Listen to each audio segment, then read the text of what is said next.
From that perspective, guns actually are pro-life. Guns save lives.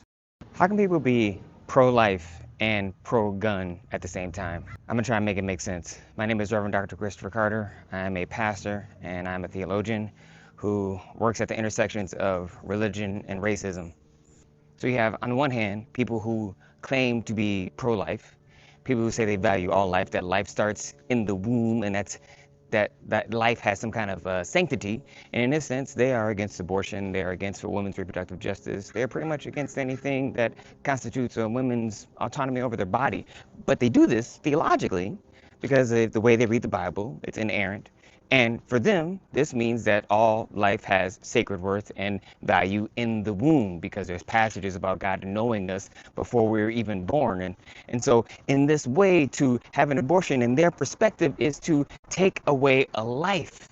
And that's against the Ten Commandments. God wouldn't want that to happen, so why would we do that? Now, on the other hand, they also want to be pro-gun. From that perspective, guns actually are pro-life. Guns save lives from their perspective because they only understand the way to save a life is through violence. See?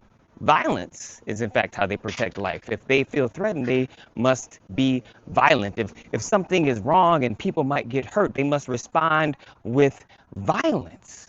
And so in this sense, being pro-gun is being pro-life. Now, you may also be wondering, well, this doesn't seem to be very theologically straight. This doesn't seem to be very Christian. And you'd be correct. Jesus said that if you want to save your life, you must be willing to give it away.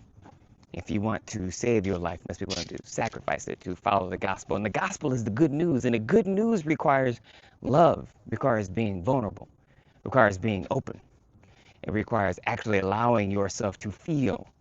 And this they cannot do. They cannot allow themselves to feel anything other than violence, than anger. They must bypass those other feelings because vulnerability, compassion, love, empathy hurts. They don't want to hurt. So they skip over that. So when the things happen in Minnesota, when you see all these kids die and get shot, they decide that rather than deal with those feelings, they'll bypass them and they'll respond with violence.